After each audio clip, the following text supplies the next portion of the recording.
In our hands we hold incredible devices. A smartphone connects us to the entire world in an instant. Its screen glows with vibrant color, its speakers produce clear sound, and its tiny motor vibrates to alert us. We drive cars that are increasingly powered by electricity, silently gliding through our cities. We look to the horizon and see magnificent wind turbines, their blades turning gracefully to capture the power of the air itself. These are the symbols of our modern age, the tools we believe will carry us into a cleaner, more connected future. They represent progress, innovation, and hope for a sustainable world. But have we ever paused to ask, what makes these marvels possible? What hidden ingredients are tucked away inside the sleek casings and powerful engines? The answer lies not in plastic or silicon alone, but in a special group of materials. These are the rare earth elements, and they are the secret lifeblood of the 21st century. They are in the powerful magnets that make wind turbines spin and electric car motors hum. They are in the polished screens of our televisions and the tiny lenses of our cameras. They are, quite simply, everywhere, yet they remain almost entirely invisible to us. It is a remarkable thought. The very fabric of our daily existence is woven with these extraordinary elements. From the medical scanners that peer inside the human body to the powerful missile guidance systems that define modern defense, their reach is astonishing. We have built our technological civilization upon them, relying on their unique properties to shrink our devices, amplify their power, and increase their efficiency. We have embraced the future they promise without fully understanding the story of where they come from. It is a story that begins deep within the Earth's crust, in a place very far from our comfortable homes. This story takes us on a journey to a remote corner of the world, a place where the Earth has been turned inside out to fuel our global appetite for progress. It is a journey that reveals a profound and often troubling connection between our cleanest technologies and one of the most polluted landscapes on the planet. To truly understand the world we have created, we must look beyond the gleaming surfaces of our gadgets. We must venture to the source and witness the hidden cost of our modern lives, a cost paid by the land and by the people who call it home. The name rare earth elements can be a little misleading. They are not in fact exceptionally rare in the Earth's crust. Some are more abundant than lead or silver. The group consists of 17 metallic elements on the periodic table, including names that might sound unfamiliar, such as neodymium, dysprosium, and yttrium. What makes them so special and so valuable is not their scarcity, but their extraordinary properties. They possess unique magnetic, electrical, and light-emitting capabilities that no other elements can quite replicate. They are the vitamins of modern industry, needed in tiny amounts but absolutely essential for performance. Think of a simple electric motor. For centuries they were made with bulky iron magnets, but a magnet made with neodymium, a rare earth element, is incredibly powerful for its size. This allows us to build motors that are smaller, lighter, and far more efficient. This is the magic that powers the tiny vibrating motor in your phone, the efficient engine in an electric car, and the giant generator inside a wind turbine. Without these powerful, lightweight magnets, our green energy ambitions would be far more difficult to achieve. The technology simply would not be as effective. Their talents extend far beyond magnetism. Some rare earths like europium and terbium are phosphors. This means they can glow with brilliant and stable colors when energized. It is this property that brings the vivid reds and greens to our television screens, our laptops, and our smartphone displays. Others are critical for creating special types of glass for camera lenses and fiber optic cables, which form the backbone of our global communication network. In medicine, they are used in advanced imaging machines and even in experimental cancer treatments. They are the unsung heroes behind the curtain of our most advanced technologies. So, while they may not be geologically rare, they are rarely found in concentrations that make them easy to mine. They are usually scattered widely and mixed with other minerals, often including radioactive elements like thorium and uranium. To extract a small amount of a useful rare earth, one must process enormous quantities of rock. This process is complex, expensive, and as we are beginning to understand, fraught with environmental danger. It is this difficult and dirty process of extraction and separation that is the true source of their value and their hidden cost. Our journey to understand the source of these vital elements takes us to Inner Mongolia, a vast and remote region in northern China. Here, amidst the grasslands, lies a place unlike any other on Earth, the Bayan Obo mining district. This is not just a mine, it is a colossal open pit, a man-made canyon carved out of the planet. From a distance it appears as a great wound in the landscape, a stark testament to humanity's insatiable demand for the resources buried below. This single location is the undisputed capital of the rare Earth world, a geological freak of nature. The sheer scale of Bayan Obo is difficult to comprehend. It is estimated to hold over 40 million tons of rare earth element reserves. This represents a staggering 40% of all the known reserves on the entire planet, all concentrated in this one district. For decades this mine has been the engine room of the global technology boom. At its peak it was responsible for producing nearly half of all the rare earths used across the world each year. The smartphones in our pockets, the electric cars on our roads, and the green energy systems we champion are all, in some way, connected to this one gigantic hole in the ground. The operation is run by giant state-owned companies which have transformed this once quiet pastoral area into a sprawling industrial complex. Day and night enormous trucks haul rock from the pit, feeding a vast network of refineries and processing plants that stretch for miles. The air hums with the sound of machinery, and smokestacks billow plumes into the sky. It is a landscape of immense power and relentless production, all geared towards one goal: to dig up, crush, and process rock to isolate the tiny fractions of precious elements that the world so desperately craves. This concentration of resources in one place has given China immense strategic control over the global supply chain. While other countries have rare earth deposits, none can compare to the size and accessibility of Bayan Obo. For many years, as other nations like the United States closed their own mines due to environmental concerns and lower costs abroad, the world's reliance on this single source grew.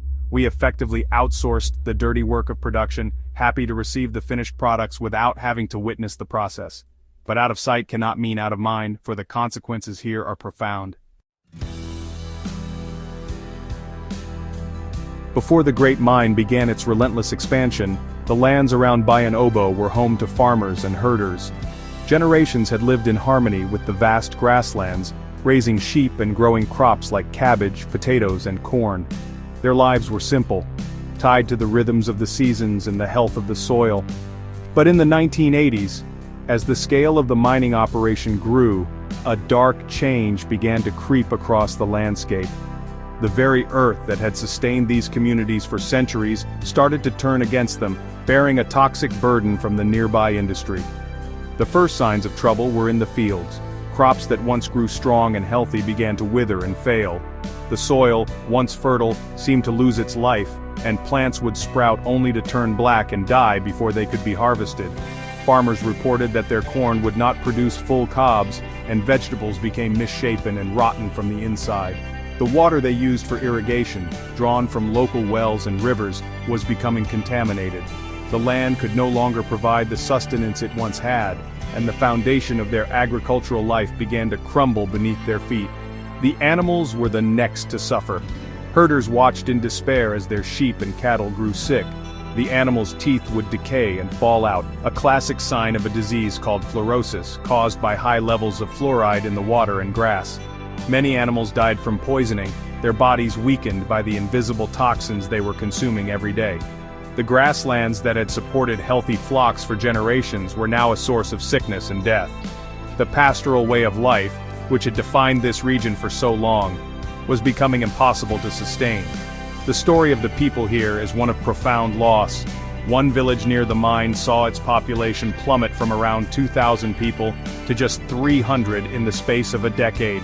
Families were forced to abandon the land that their ancestors had worked, leaving behind their homes and their heritage. They became environmental refugees in their own country, displaced by a tide of pollution that had stolen their livelihoods. The land was no longer a place of life, but a poisoned wasteland, a sacrifice zone for the sake of global technological advancement. The process of extracting rare earth elements is honestly incredibly messy. To separate the valuable minerals from the worthless rock, vast quantities of acid and other chemicals are used. This process creates a colossal amount of waste, a toxic slurry filled with heavy metals, chemicals, and even low-level radioactive material like thorium, which is naturally found alongside the rare earths in the ore. For every ton of rare earths produced, thousands of tons of this hazardous waste are generated. The critical question then becomes, where does all of this toxic byproduct go? The answer lies just a few miles from the city of Baotou, near the Bayan Obo mine. Here, a massive dam was built to contain the industrial effluent. This is no ordinary lake, it is a vast, artificial tailings pond, a sprawling reservoir of poison that now holds over 150 million tons of toxic and radioactive sludge. The surface is a thick, black crust, and the air around it is acrid with the smell of sulfur and chemicals. It is a truly terrifying monument to the hidden cost of production, a permanent scar on the face of the earth that grows larger every single day. This toxic lake is not a sealed container. The poisonous materials within it have been seeping into the ground for decades, contaminating the local groundwater supply. The water that local communities once drank and used to irrigate their fields is now dangerously polluted. Furthermore, this colossal pond of waste sits precariously close to one of China's most important waterways, the Yellow River. This legendary river is a vital source of water for over 150 million people downstream, and provides irrigation for nearly half of the wheat grown in the country. The risk of contamination on a massive scale is a constant and terrifying threat. We must confront the reality of this place. This lake of waste is the direct consequence of our demand for cleaner energy and more advanced electronics.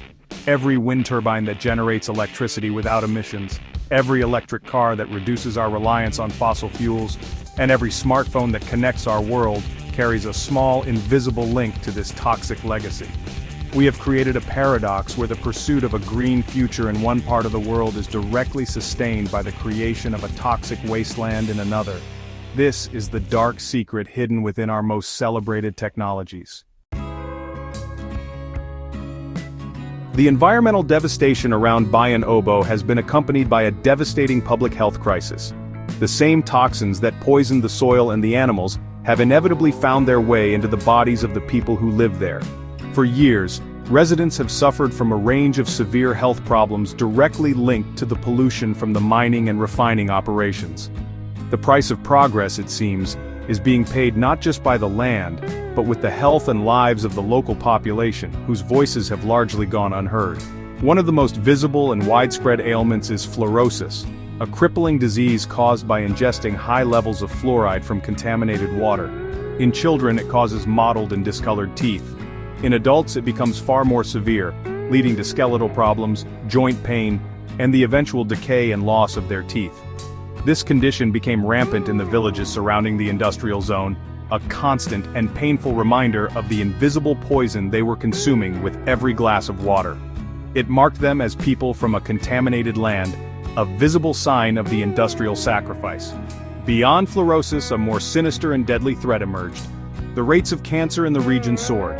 The toxic waste from the rare earth processing contains numerous carcinogens and radioactive elements which have leached into the environment. One village, Dalahai, became infamous for its high mortality rate. A study revealed that between 1993 and 2005, an astonishing 66 residents died of cancer. The villagers knew the cause, pointing to the polluted air they breathed and the contaminated water they drank. Their homes had become a death trap, fueled by a global demand for minerals they never used. This is the human face of the rare earth industry. It is the story of families watching their loved ones suffer from inexplicable illnesses. It is the story of communities hollowed out by sickness and despair, forced to choose between staying on their ancestral land and fleeing for their health. The immense wealth generated by these vital minerals has not trickled down to the people who live in the shadow of the mines. Instead, they have been left with a legacy of disease, loss, and a deep sense of injustice, their well-being sacrificed for the comfort and convenience of consumers thousands of miles away. The story of Bayan Obo is not just a local tragedy, it is a global issue with profound geopolitical consequences. For the better part of 2 decades, the world has been overwhelmingly dependent on China for its supply of rare earth elements. This dependency was not accidental. It was the result of a series of economic and environmental decisions made across the globe. In the late 20th century, countries like the United States, which had its own rare earth mine at Mountain Pass, California, began to shutter their operations. The reasons were twofold. Environmental regulations were becoming stricter, and it was simply cheaper to import the materials from China. This shift created a massive concentration of power. By the 2000s, China was producing over 95% of the world's supply of these critical elements. It had achieved a near monopoly, not just on mining the ore, but more importantly, on the complex and polluting process of refining it into usable materials. The rest of the world effectively outsourced its pollution. We embraced the benefits of rare earths, the powerful gadgets and green technologies, while allowing another nation to bear the environmental and human costs. This arrangement was convenient and cost-effective, but it left the global supply chain dangerously vulnerable. The strategic importance of this control cannot be overstated. These 17 elements are not just for consumer electronics, they are essential for advanced military and defense technologies. Jet fighter engines, missile guidance systems, drone technology, and communication systems all rely on them. This means that a single nation holds the key to the components required for the defense industries of nearly every other major power. This has given China enormous leverage, a powerful card to play in the complex game of international politics and trade. The world's reliance had become a critical strategic weakness. In recent years, there has been a growing awareness of this precarious situation. The United States, Australia, and other nations have begun to take steps to diversify the supply chain, reopening old mines and exploring new deposits. However, rebuilding an entire industrial ecosystem, from mining to the highly specialized refining process, is a slow, difficult, and expensive undertaking. For now, and for the foreseeable future, the world remains heavily dependent on the output of Bayan-Obo. Our technological society is balanced on a foundation that is not nearly as stable or as ethical as we would like to believe. Here we arrive at the heart of a profound and deeply uncomfortable paradox. The very technologies we are championing as our salvation from the climate crisis, wind turbines, solar panels, and electric vehicles, are themselves dependent on one of the world's most polluting industrial processes. We call this clean energy, but the story of its creation is anything but. This is the great contradiction of our time. The path to a greener future is paved with materials extracted in a way that creates an environmental nightmare. It is a dilemma that challenges the very definition of what we consider sustainable. Consider the magnificent wind turbine. It stands as a powerful symbol of our fight against carbon emissions, generating electricity from a clean and renewable source. Yet the giant generator at its heart requires hundreds of kilograms of neodymium and dysprosium for its powerful magnets. The production of these elements at a place like Bayan-Obo releases vast quantities of toxic waste, sulfuric acid, heavy metals, and radioactive material into the air, water, and soil. We are, in effect, cleaning the air in one part of the world while poisoning the earth in another. The same is true for the electric car, hailed as the future of personal transportation. Its lightweight, powerful motor, and its advanced battery system are rich in rare earth elements. As we celebrate every electric vehicle that replaces a gasoline-powered car on our streets, we must also acknowledge the hidden environmental ledger. The convenience of charging our car from a socket at home is connected to the farmer in Inner Mongolia whose land can no longer grow crops, and to the child suffering from diseases caused by contaminated water. The zero emissions label on the car does not account for the emissions and pollution created thousands of miles away to produce its core components. This paradox forces us to ask difficult questions. Is a technology truly green if its life cycle includes the creation of a toxic sacrifice zone? Can we claim to be building a sustainable future if it is built upon a foundation of environmental injustice? There are no easy answers. It exposes the complex, interconnected nature of our global economy, where the benefits are often enjoyed in one place while the burdens are borne in another.